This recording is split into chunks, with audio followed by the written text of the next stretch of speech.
Hi, my name's Amy, and I'm going to be doing a series of videos on how to make jewelry from metal. Different projects. I'll have different videos for each. Little how-to videos, tutorials. But before I start any of those, I want to do a video on safety. There's not a ton of stuff, but there's enough that I wouldn't feel right if I didn't put this out there before I, show you how to do different techniques and work with the different things, chemicals. So let's get started. It's a small list, but it's, eyes. Wear eye protection. There's going to be chemicals that you're going to use that you don't want in your eye. Acids, metal flying sometimes, ricocheting off stuff. $5. Protect your eyes. You only have 2. I wear readers all day because I'm over 40, so I tend to not use those, but they protect your eyes somewhat. I've never had anything go in. They've always hit those first. Ears. It's not really safety, but it's protects them from noise. We do a lot of hammering. These go in and hang out down here. I like them for that fact that they're not up on top of my head, because I already have enough stuff on top of my head going on with the respirator and the optivisors and readers, and there's no room up there anymore. So that brings me to the lungs. Respirators. You want to have a respirator. You don't have to wear these all the time. You're not going to be like, oh, I gotta wear that. No. Just when you're sawing, sanding, using the buffing, there's fibers and metal dust. You do not want these in your lungs. You don't want to breathe this stuff in. The little teeny tiny particles of dust, metal dust, can embed really deeply into your lungs, and this can cause scar tissue to grow, which in turn causes fibrosis of the lungs, which leads to being on oxygen. I avoid this at all costs. I have the apocalyptic looking respirator. It has 2 filters on it. They are P100s. I overkill everything basically that I do. So of course with safety I'm going to overkill. This one I can breathe easier in. It has the 2 airways, and then it has a part in the front that you can breathe with. The where's the other ones? This one I have trouble at the end of the day. I feel very tight right in my upper chest from wearing this and breathing heavy to get air in. But other people probably don't have that issue. I might be weird, I don't know. But I keep this around for if anybody's here with me in the shop, because I want to keep them safe too.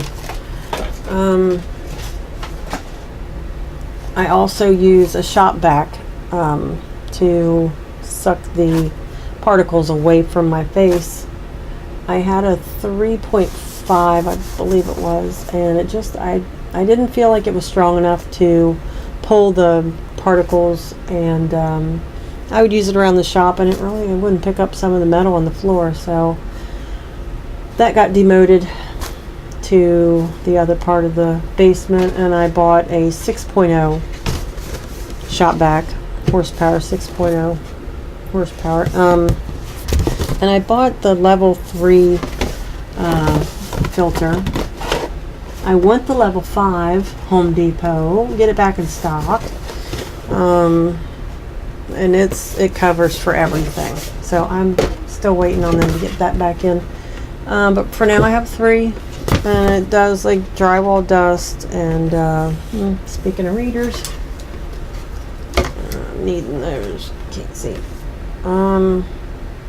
sawdust, general debris, drywall dust, cement dust, so, and fine powders. Cement dust is pretty small, so I mean, it's probably a pretty good filter. So I use that. I put it below what I'm doing. I position it here on my workbench. This is one of them. This is where I do anything that has to have exhaust or fire. And I put it underneath so it just draws it down, because they're kind of, some of them are heavier anyway, so they'll fall down, but the smaller particles, it just sucks it right up. And I have an exhaust fan here. You're going to want an exhaust fan in your shop too. I have two actually. More overkill. This one actually, though, in my defense, I thought it was going to work as a suction, like for heavier stuff, but it turns out it does not do that.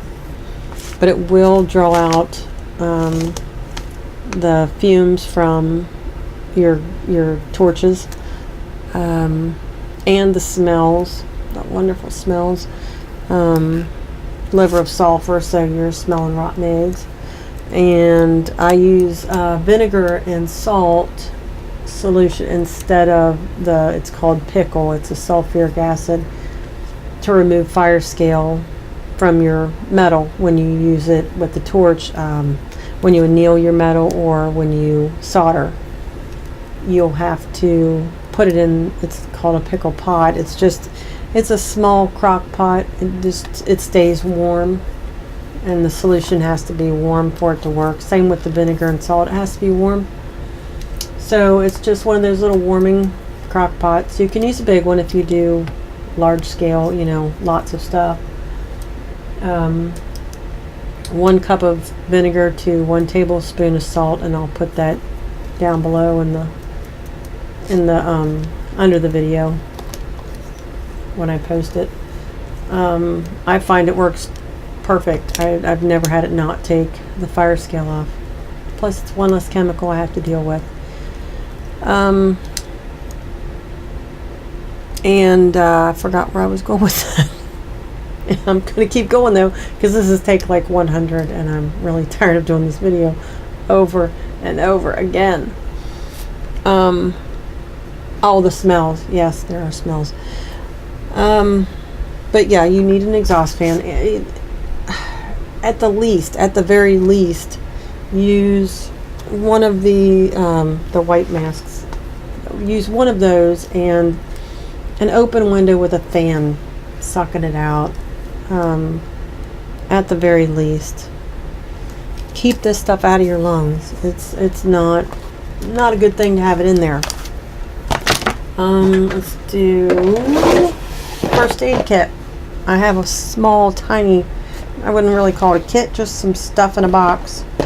Band-aids, butterfly closures for when you saw your finger open, and you will. At least once you will. I've done it a couple times.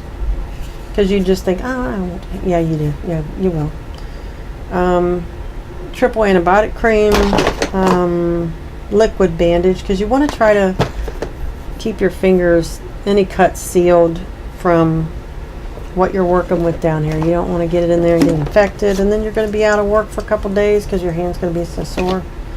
These are really smart ideas. Spray bottles for, you buy them like this. I didn't come up with this. Rubbing alcohol and hydrogen peroxide, because you're incapacitated halfway over here with this hand cut, and it's just easy to spray that. You can reach around there really good, and you don't make a mess, because I wouldn't be able to pop that open without leaning it on something and probably spilling half of it. I have bottled water that I keep for eye wash in case I get something in my eye. I don't have a sink down here, which that would be ideal if you had one, for rinsing things off, washing your hands. But yeah, I don't have one, so I just keep bottled water down here just in case. And I like to keep it on hand anyway to use. Trying to think of what else there was. Lack of memory goes along with those readers. Extinguisher kit, exhaust, shop vac. Oh yeah, keep your hair up out of the way, and sleeves that hang in the way. You know, just common sense. You don't want anything to catch on fire, your hair or your sleeves. Just, you know, use your common sense. If it doesn't seem like it's a smart thing to do, it's probably not. Probably not. And I probably wouldn't drink or, you know, get high before you come in the studio, because you are working with fire, torch, hot metal. Sometimes it's not really, wouldn't be a good thing. And I just want to get, there's some of the projects we've got going. I've started a few videos going over annealing metal, how to anneal metal, short video on that.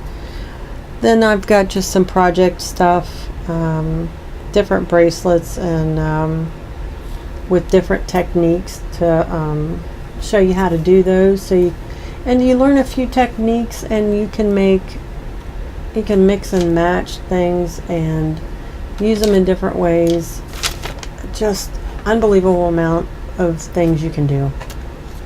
You know, you have the rolling mill where you can put texture on things. You can make your wire different shapes. You can make your sheet metal thinner, a thinner gauge. I mean, it's just unlimited things you can do. We're going to be doing some videos on soldering, tools you might need, you know, go over what you might want to get for your studio, working with the wires. And oddly enough, it's not jewelry, but I already have a video halfway done on how to make guitar picks from metal. That was kind of an odd thing that occurred, that I just decided to make those. The way that happened was weird, but yeah, I wanted to put this out there to, you know, so before you get started, you know, to go get your exhaust fan set up, get your respirator mask, because you want to wear that.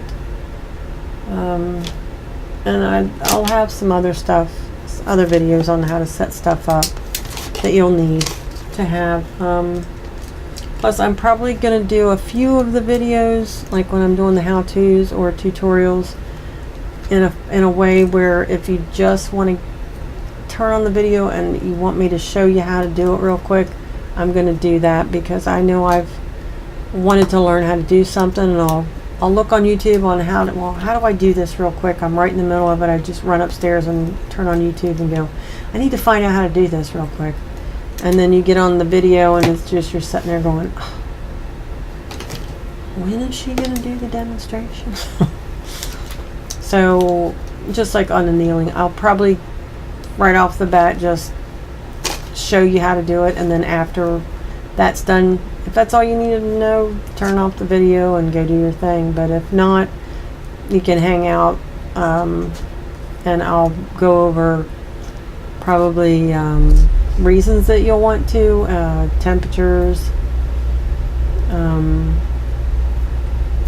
different things. You know, I don't know what all it is, but I just want to get this one out there so everybody's safe and on board with this. And thanks for watching, and hopefully I'll see you in the next video.